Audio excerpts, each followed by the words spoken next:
Good evening. Welcome to the Reloading Podcast here on the Firearms Radio Network. Tonight we have some special guests, one from out west and one from north of the border. So we've got Brian and Ken joining us from Modern Rifleman Radio, and we're going to do a little bit of talking about reloading here, what Ken's plans are going to be, and then what Brian's experiences have been, and if reloading really is any different in Canada. You know, the firearms laws, some of them are the same, but a lot of them are quite different. Like, they can have SBRs without a permit, and we can't. So, you know. We do have a permit, but yeah, everything's permitted the same. Yeah. So. Right. Yeah. Yeah, you have an overall permit system. You have to have a permit to have the firearm in the first place. But once you get the firearm, then you don't have to have a special permit to have the SPR. Yeah. On top of the other nonsense that we do have to have. Yeah. Yeah. So you got that going for you. Well, and you got 22. Apparently, I don't know. I haven't found a lot of it lately, so. No, let's go. I've heard it's getting better down there for 22. Yeah, a little bit. So, the problem down here is the people that don't have anything better to do, that go and buy it all and then turn around and sell it for 3 times the price. That's the biggest problem down here. So. Yeah. I can see that being a problem. What we usually start off doing is talking about what we did in firearms and reloading this week. So why don't we start off with Jim and let us know what you did. I didn't do much in the way of reloading, but I did set up my gun safe. Finally got my gun safe, brought it inside, got it all set up and leveled and all that, and I've got all my firearms in there now. That was quite a lot of work. I spent the whole day working on it.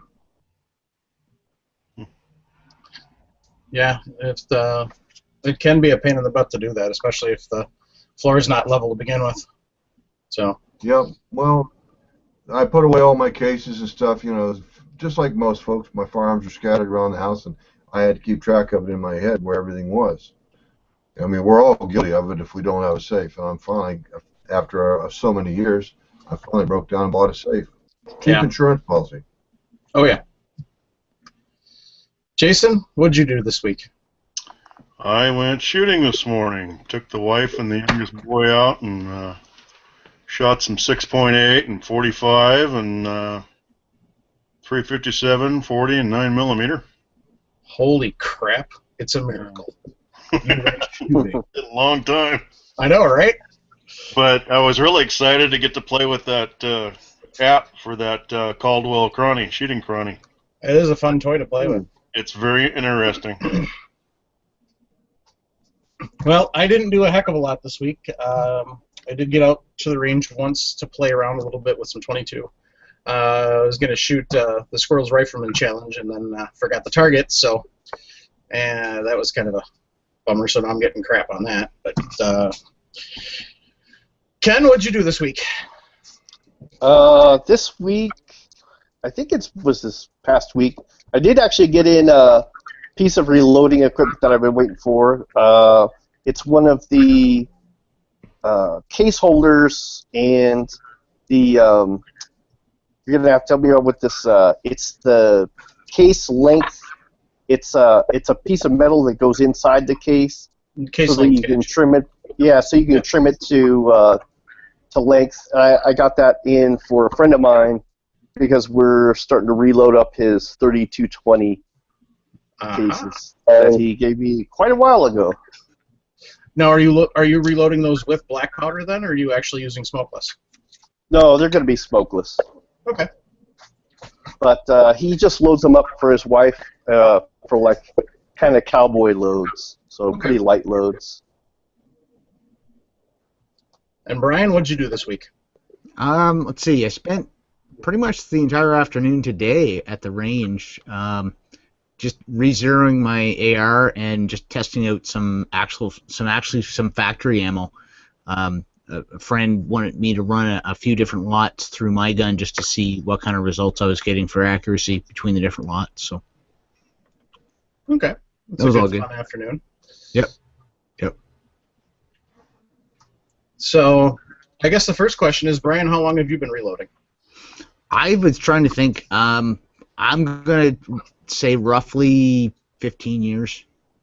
Okay. Something in that realm, yeah. And Ken, Ken, have you done any before, or are you just starting to get into it now? Really just kind of starting to get into it. I started last year. The house we had before this one, we just moved pretty recently. And the house before, I had managed to set up a reloading area, so I started doing some 223 and working that 3220 brass for a friend of mine. And then we moved, and I have yet to manage to set up a new place to do it in the new house. So. Aha. Yeah, that's always the fun. That's always the drawback, is when you got a new place, you're trying to figure out what space is yours and what space is hers, and how much of your little space that you get to play with can you actually use for reloading and everything else. Exactly. We the size of all the above got reduced substantially. Yeah. So I might end up having to go down to my Lee hand loader. Hey. To be able to, just be able to break it out, work, for a bit, and be able to put it away. They work well, and they're still amazingly pretty. You can put out some consistent, accurate loads with those things. So then you can sit there on the couch and do it while you're watching TV with. So, Brian, how many different calibers do you reload currently? Oh, cripes. Let me see here. Count the box. I like that.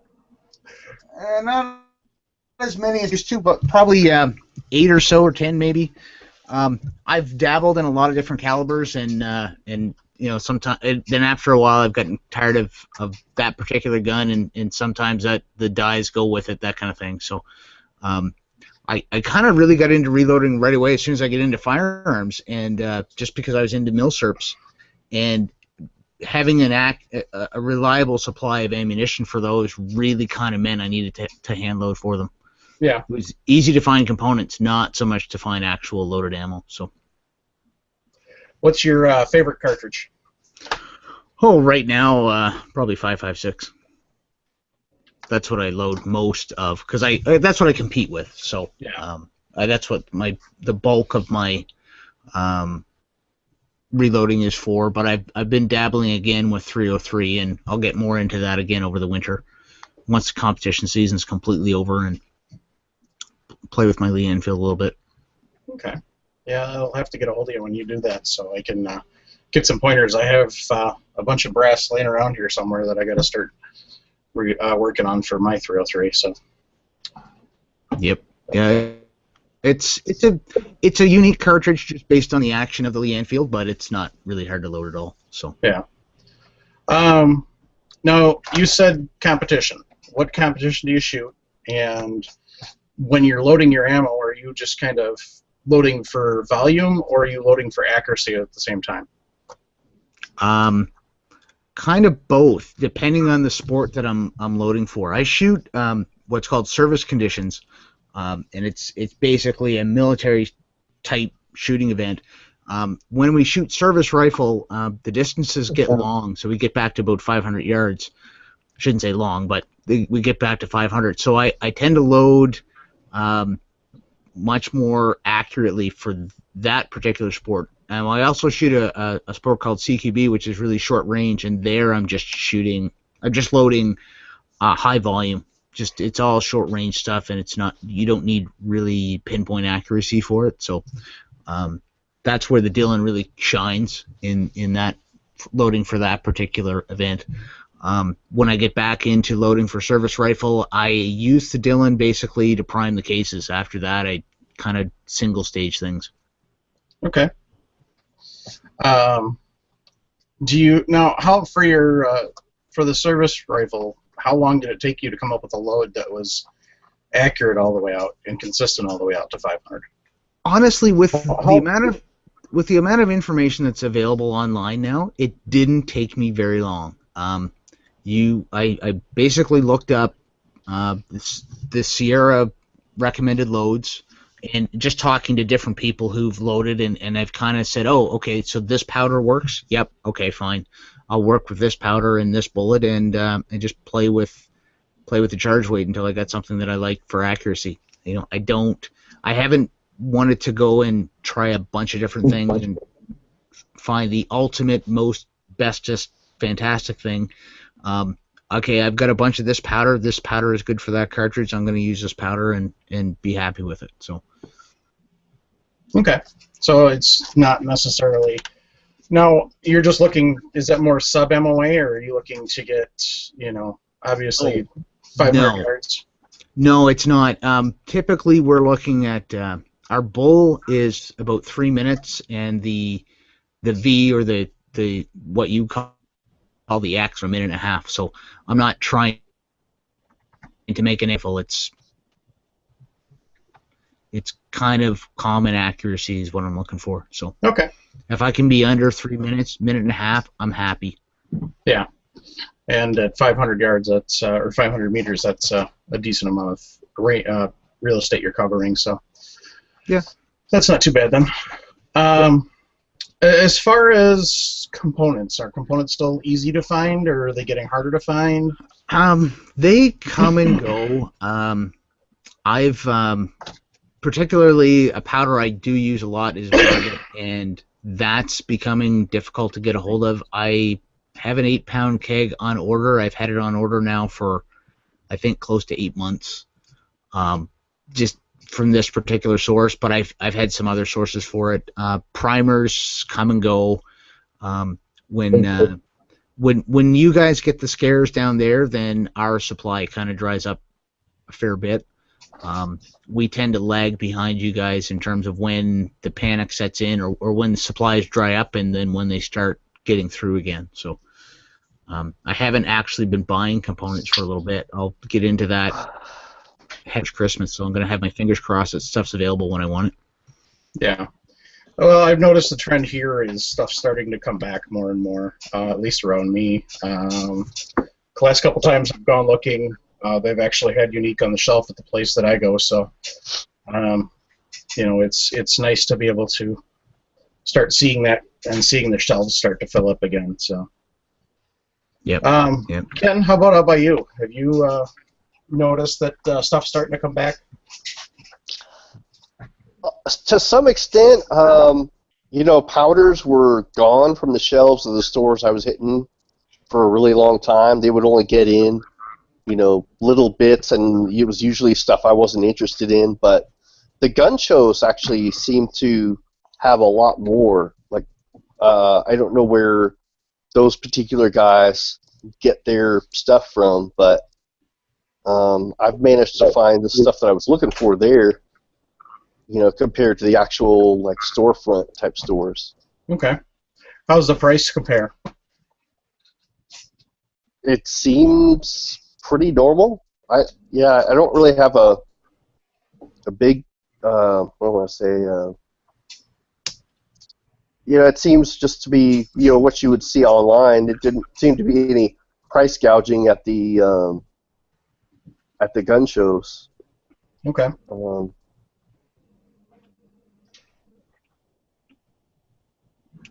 Okay. Well, that's good to see. That at least the powder and stuff is staying respectable for price. I know I've seen talked to a couple people here that fit some of the local gun shows here, and they've not really seen any gouging either. A couple of them they've seen, maybe $3 to $5 higher a pound, but nothing serious. So. Yeah, that sounds about right for what I've seen. Now here's another important question, Brian. Do you guys have the hazmat fee for shipping up there? For shipping powder. Yes. Yeah. It is more expensive to ship, mostly because we can't use Canada Post for that. It has to go through a courier service. So, generally speaking, with powders, I'm buying it at bricks and mortar stores. Anyway, I don't tend to order it for shipping. I have in the past. It can be done. But yeah, there is a cost to it. But it's one of those things. Hey, I can either have it or not. All right, I'll pay a little extra for shipping. Not a problem. Yeah. All right. Jason, how about you? Primers are very easy to get. Pretty much anything you want here locally, no problem. Powders, you can usually find something that you can use. You can't always find what you want. I usually tend to watch H4350 and H322, and I might see it for a month or two, and then it's gone for 4 months or something like that. Primer prices are right back to where they were pre-scare. Powder's up a little bit, maybe $3 to $4 a pound. And pistol powders are pretty much non-existent here where I live. Yeah, that's what I've kind of noticed around here. Is for the most part, pistol powders are a lot harder to find than the rifle powders. Shotgun powders are the one thing that I've seen an issue with lately. Any of the dots from Alliant, Claybusters, I'm not really seeing around. Have you checked into that CS5 maybe I've been seeing online? No, I haven't yet. I'm probably going to have to look into something here in the near future because kids are going to be starting to shoot traps, so I'm going to have to come up with something to. Because I'm not using unique to load shotgun shells. I want the unique for my pistol rounds. You betcha. So, Brian, do you do any shot shell reloading, or is it just mostly handgun rifle? I used to, because I was shooting sporting clays a fair bit. Then I kind of got away from it, and just with the price of components up here, like lead, it became just as cheap, really, to buy cheap factory trap loads than to load it yourself. So I kind of got away from that completely, and even sold my shot shell loader. I didn't really have room for it on the bench anyway, so it kind of went by the wayside. I don't shoot very much shotgun anymore at all, so I'd much rather shoot a 5.56. It's much easier on the shoulder. So this is very true. So Ken, what are you looking at getting into for reloading? What cartridges? What type of? Are you going to do single stage? Or are you going to be looking at progressive? Well, for now, it's just going to be single stage until I get a little bit more experience, I think. I actually do have a reloader mounted on a desk, or a press, that came out of a Lee anniversary set. Okay. And so that's what I had been using back at the other house. And so once we clear out our garage a little bit more, I'll be able to start using that again. And so far, I'm looking at loading up my 223, and I do already have dies for my 6.5 Grendel. They're actually 264 LBC dies, but my understanding it's virtually identical. Yeah. Well, actually, my barrel is really a hybrid barrel between the LBC and a Grendel anyway. So. Now, is that a bolt action or is that on an AR platform? That's an AR. Nice. And that barrel came from AR Performance. So looking to load up with that, try to develop some really accurate loads, because I'm looking at that gun as a long-range gun. And then I want to start eventually like a more of a progressive press to load up for handgun, because I could at least load for 9mm and 357 SIG. Okay. Looking at getting into both of those. Well, actually, also 38s and 357 Magnum, because I do have a Ruger single action Army in one of the new Vaqueros. Nice. And 357 mag, so I definitely need to start reloading for that too. Ken, that's a single action. You go through the ammo so slow, you're fine with just single stage 9. That's okay. Well, you Right. never know. Ken does have that look like he'd be out there doing the good old-fashioned Marshall Dillon fanning the hammer. Yeah, possibly. Hey, Jim, how are component situations by you? I don't know. I stockpiled so well that I really haven't needed anything yet for a while. I don't think I will for a while. So, in other words, when the apocalypse hits, we all head to Jim's house. Why do you think I bought the safe? Good point. So, yeah, it's a case of, you know, for the stuff that I was concerned with at the time, I stocked up on. I just got into 223 now, so yeah, I'm kind of behind the ball, but courtesy of Aurora Sportsman's Club, their zombie shoot, and the Manticore Arms bolt pup shoot, I have a box of 223 brass sitting around here now that's going to need to get turned into ammunition. So that's my next fun part. I've got no problem finding primers. It's going to be what powder I'm going to use. So, has anybody?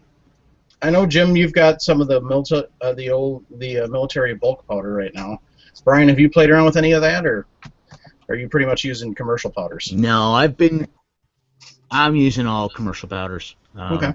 I don't really have well, I could probably ask around and get a hold of some of the old stuff, but I'm not that adventurous in terms of the data and where I'm going to get that to, so I'll stick with the stuff that I can find data for easily too. Okay. I guess, I ran out of questions. So, I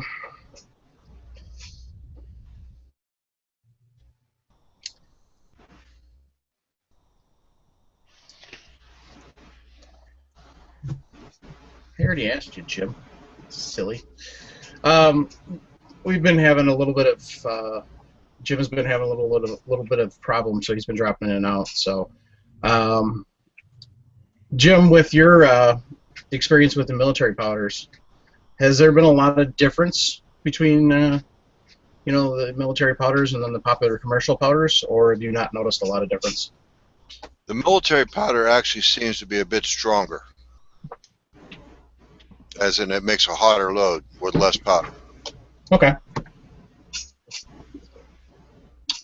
I guess, Brian, what got you into reloading in the first place? Well, like I said, when I first really got into firearms, I quickly turned into a milsurp enthusiast, and trying to find factory ammo for milsurps, certainly like milsurp ammo, just wasn't going to be in the cards. So it kind of occurred to me that, hey, if I can load my own, I'll save money, and I quickly got turned on to the accuracy side of it, and trying to develop loads for the guns I had, and trying to get them to shoot as accurately as I could. Unfortunately, I think I really had too high an expectation. You know, World War II vintage bolt guns really aren't meant to compete with modern sporting guns in terms of accuracy. So I think, you know, if I had it to do over again, I would have spent a little more time having fun with them, and a little less time trying to tweak and tweak and tweak. But at the same time, I learned things doing that too. So, Yeah. like, wow, that doesn't really make any difference. So I don't need to do that. I can just kind of keep rolling in this way. So, and then once I got into shooting competitively, then it became more. I had a more of a reason to load more ammo, and to settle on something and just keep it consistent instead of constantly playing with it. So I don't do that much load development anymore, but it's more, okay, this is my information, this is my load, let's get some stuff together so I can get out and get shooting. So I go through a lot more ammunition now than I used to. Anyway, that's part of the competition thing. It's fun. Pulling the trigger's fun, so it's all good. Yeah, that's that's a real drawback to the hobby is, you know, after you're done loading it, you got to go unload it. You know, it's just terrible. Yeah. Yeah, vicious cycle. I know, right? I guess, Brian, what was the first caliber you started loading for? 303 British. Okay. So you kind of Yeah. stayed with that one. What other milsurp calibers have you loaded? 7.5 by 55, 6.5 by 55. It's not really a military caliber, but 9.3 by 5.7. That was a fun one to work with because there's next to no data available for that. It's a sporting caliber. I played around a little bit with 7.62 by 54R, a little 30-06, some 308. That's about all that I can think of in terms of military surplus calibers that I've loaded for. Yeah. Okay. Obviously, you've kind of stayed with the Enfield, so 303 probably your favorite out of the milsurp calibers. No, I would say 7.5 by 55. Just because these Schmidt-Rubin rifles are so fantastically accurate for the vintage that they're a lot of fun. But I haven't loaded anything for that particular rifle for a while, just because I haven't had opportunity to really shoot it much. So I had a couple hundred rounds loaded, and they've been sitting there waiting to go to a competition that I have yet to be able to fit in my schedule with. So. And then this summer, I got the bug that, since I'm Canadian, I really should have a Lee Enfield. So I finally got another one after a few years of being dry, and I started working up some loads for that. More work with that this winter. So yeah. A good winter project. Are you doing just target practice with that then, or are you doing any hunting with it? No, I would probably hunt with it if I was still hunting as much as I used to. I have hunted with milsurps in the past. In fact, the first deer I ever shot was with a 303 out of a jungle carbine that had been sporterized. I've also hunted with a Garand, and but now I have a purpose-built hunting rifle in a bit of a unique caliber. It's 35 Wellen Ackley improved. So that tends to be my go-to hunting gun for deer and that sort of thing. So, but again, it's been a couple of years since I've been out for deer, just because I've been bitten by the competition bug, and there's only so much time that I can be away from home, so away from work and all that good stuff. Yeah, that's the tough thing to balance once you get into competition shooting. Is to be to be any good at it, you have to spend some time doing it. So. Unless you happen to be and 1% that's natural. Well, yeah, but it's also just fun and just getting involved in competition. I like to do it. So and I found when I go hunting, I don't shoot that much. When I compete, I shoot a lot. So it all comes down to the trigger pulling. So yeah, works out good. For competition, is there any sort of dry fire drills or practice drills that you do without ammunition? Oh, yeah, I do a lot of dry fire, especially in the winter, because strangely enough, up here in Canada, I don't know if we have a bit of a reputation for it getting cold, so it's not always feasible to get to the range. And if I practiced with live ammo as much as I like to dry fire, I'd be broke completely. So. I do. Yeah, exactly. So, and I can. It's really easy to get in some dry fire here and there. 15, 20 minutes a day, and I can squeeze that into the schedule a lot easier than a range trip. So, yeah, I spend a lot of time dry fire. All right. So why don't you tell us a bit about Modern Rifleman Radio? First off, how the heck did you two manage to meet up and get together on a podcast?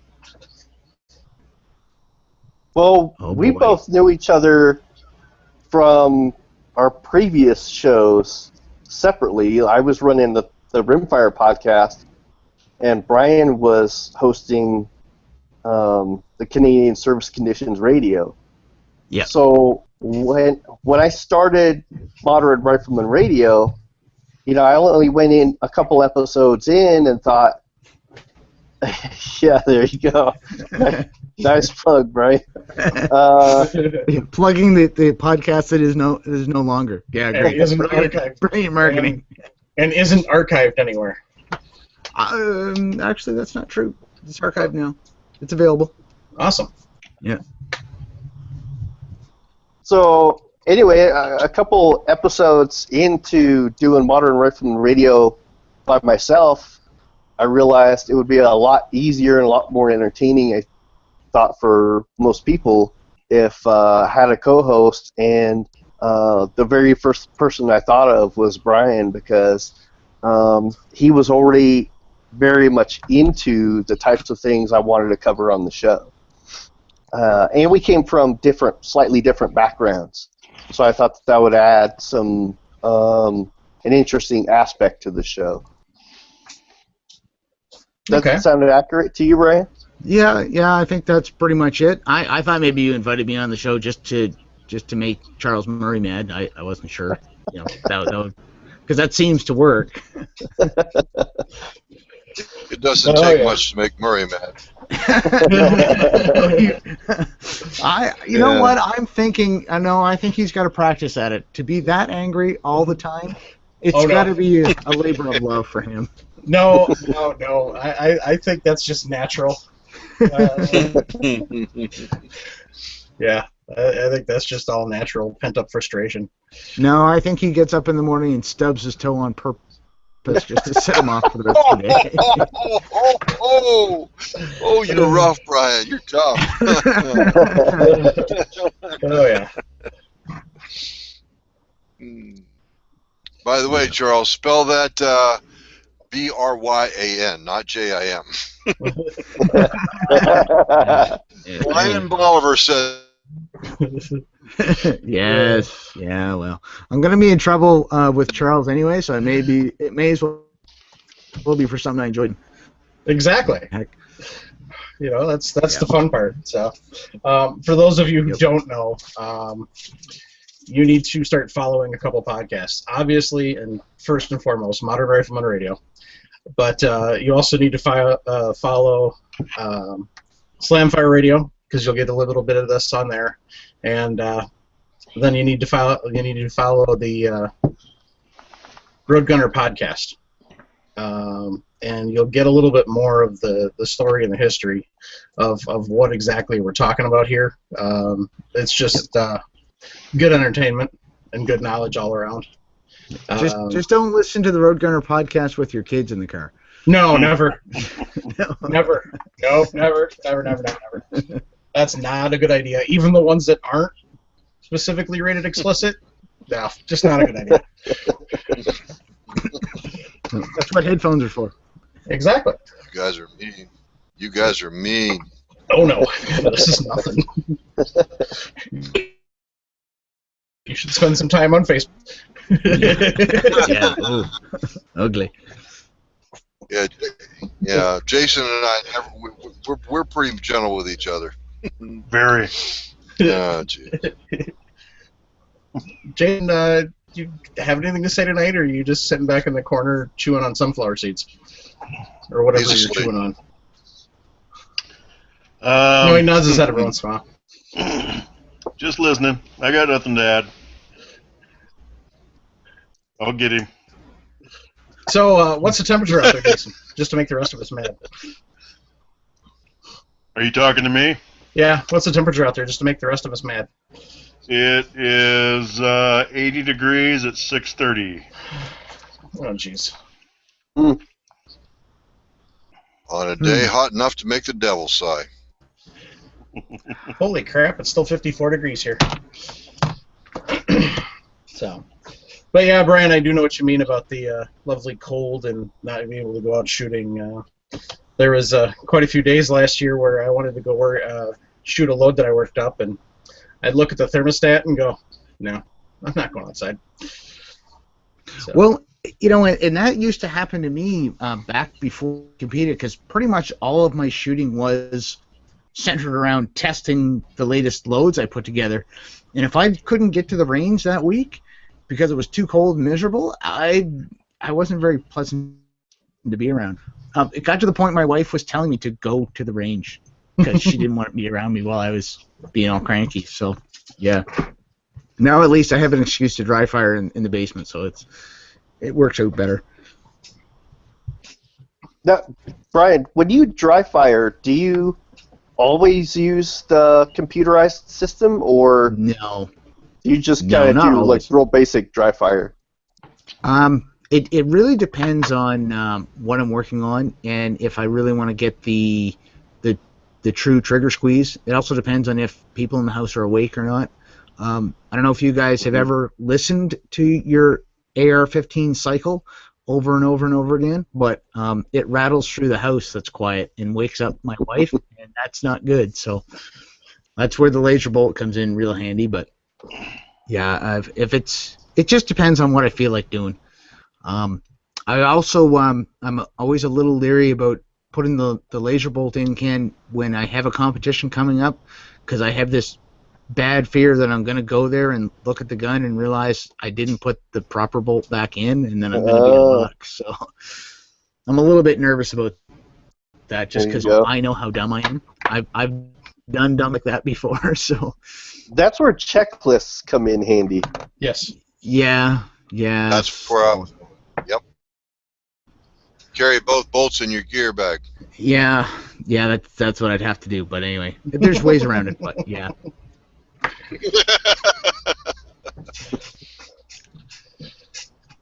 Oh, so anything else you guys want to share about the podcast? Man, what to share? We just passed show 33, or yeah, that one just got out, and we get to take a week off because of being on your show this week. Woohoo! And we got some things coming up, some possible interviews coming up, but just really haven't set anything in stone yet. And we all know if they're not set in stone, don't announce them. Yeah, that's it. Yeah, absolutely. Yeah, for sure.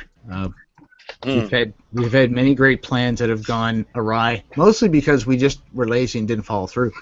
Well, and also, there was the time when we had Glenn Tate and Joel from Working Man's Armory on. That took how many emails did we send back and forth? Brian was like over 40. Yeah, and just trying lined up. Yeah, just trying to coordinate everybody's schedules and everything. Sometimes that stuff can go for weeks before the stars align. Yeah. Yeah, for sure. Yep. Yeah, it's this one we got lucky. It's just we all happened to be free tonight, and we started talking about this earlier in the week, and we were going to have a couple more people on, but that didn't work out. So But because we all know that Trevor Furlot is delicate. Yeah. With his beauty rest, so he needed to get off to sleep. He's probably cuddling with his 1911 under his pillow right now, all happy.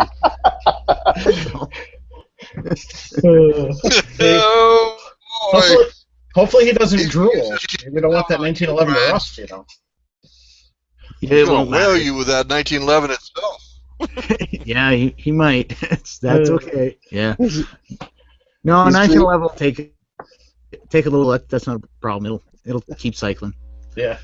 Well, unless Trevor's played to make it better, and then maybe it won't work at all. Yeah, that's possible.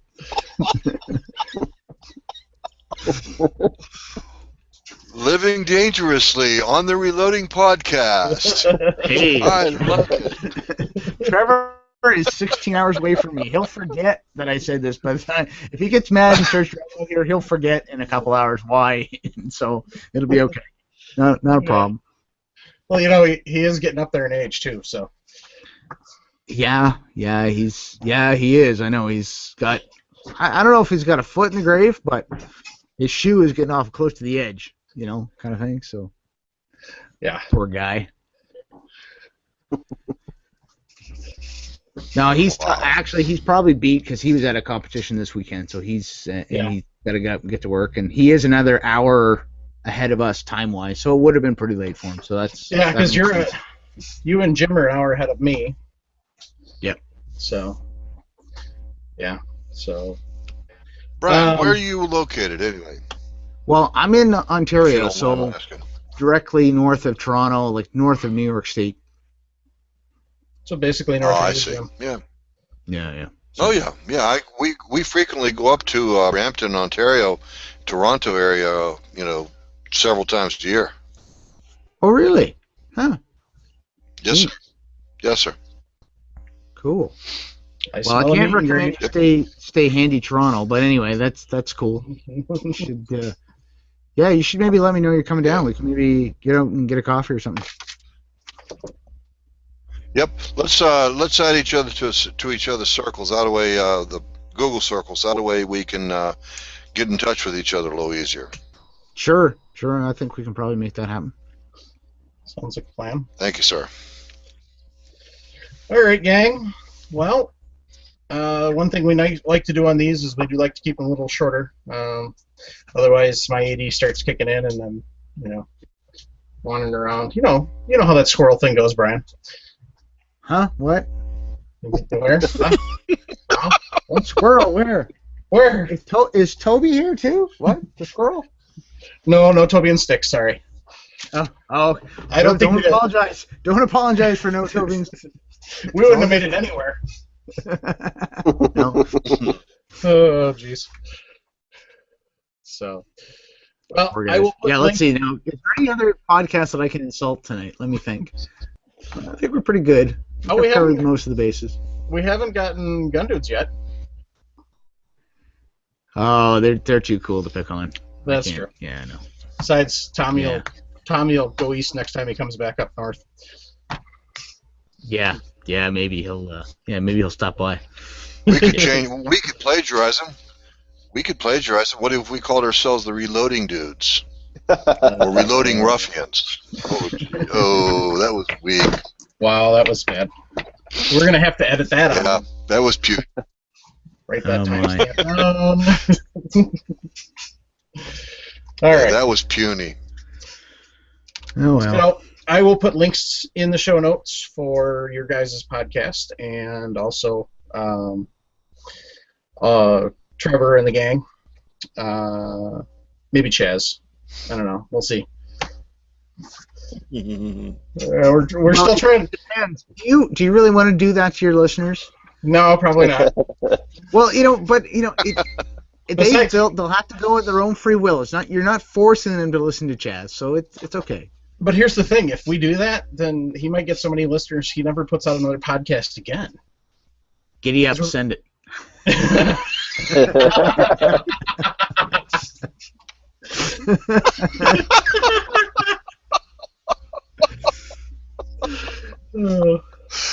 Oh God! Y'all ain't right. It's just no two ways about it. Y'all just flat out ain't right. Yeah, we all fit in perfectly. Oh. Oh yeah. You said really, something about really. good-natured ribbing, I think, before we started recording, so I went with it. Yep, exactly.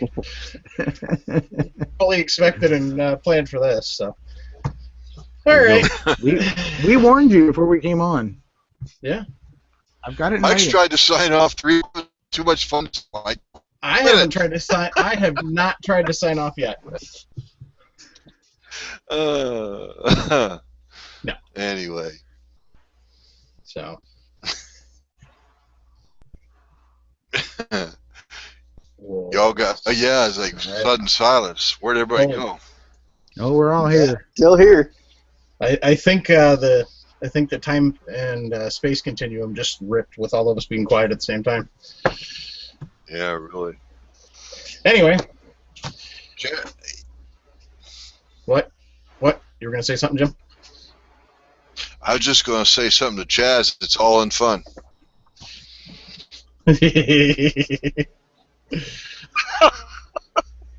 You're evil, Michael. You're evil. That's all there is to it. No, I just know Chaz. So anyway, Yeah, Chaz. yeah. So, gentlemen, I thank you very much for joining us this evening and talking about your reloading experiences and stuff. And Ken, when you get fully up and running, we'll have to have you on again, and we'll have to have you on again anyway, just because it's fun. But Absolutely. Have you on again once you get your setup up and going, and you can keep us updated on how that's going. And so we'll thank you once again for joining us. Yeah, it's been Thank you fun. for having us. Yeah. Yeah, Mike, if you start dabbling with the 303, yeah, give me a holler, and can give you a few pointers, some stuff that I found that works. So. Yeah, I've got somewhere around here. I've got a couple hundred rounds of brass, so I gotta figure out where I put it. That could be fun. Yeah, it was one of those. Okay, I'm not going to be doing anything with this for a while, so let's set it off to the side. And I don't remember where I put it, so I think it's in storage. Yeah, I know how that is. It's real important to label stuff in storage so you can find it again later. Exactly. Right. Yeah, that is something I learned with reloading. I do not trust my memory to anything. Just write stuff down. I've got bags of processed brass with little notes in it to say what it's for and what still needs to be done and that sort of thing, because I can't try and keep track of it. So that's always a good idea. Yep. All right. Well, gentlemen, thank you very much once again. Like I said, I'll put notes for everything in the links for the podcasts. Awesome podcast, guys. Listeners, you got to tune in. Every week, every show, Brian and Ken bring out some great knowledge and a lot of entertainment. Same with Trevor and Owen and Matthew. Just a lot of different stuff that you may not think about. And some of the stuff that you are thinking about, and it's just a different way to look at it. So thanks, everybody, for tuning in. And everyone, have a great night. Good night, everyone. Brian and Ken, join the reloading room. I'm already in the reloading room. They are in the reloading room. Okay. Jeez, Jim. Okay, I didn't know that. Well, you know, there's only like 18,000 people in there, so you know. Yeah, Jim. You've got a few people to keep track of. But yeah, Yeah, I'll never forget, Jim, when you kept making it go to the top of the page. How I was deployed at that time. You got yelled at. Yeah, you know what? There was all for a good reason. A fellow service member joined the reloading room. Yeah, you're darn right. Ken tried to low profile, and I made sure he kept bumping up to the top the entire day. And you know what? I remember that. That was you, huh, Ken? Yeah, it was me. Yeah. Oh, cool. They like you, Kenny. They like you, man. Awesome. Thanks, Jim. Everybody likes Ken. Even Charles Murray's likes Ken. I mean, come on. Yeah. That's because Ken's just a likable, lovable guy. Yeah, I've got everybody fooled. Yeah, that's the other reason he brought me on the show, because I'm the one that everyone can hate on. Well, he looks good and innocent all the time. That's the reason why he's got you as a co-host. All right, Yeah. Now we know. Yeah. Strategy. Truth's out. Yeah, that's me. All right. Well, everyone, have a good night, and thanks for tuning in. All right. Good night, everyone.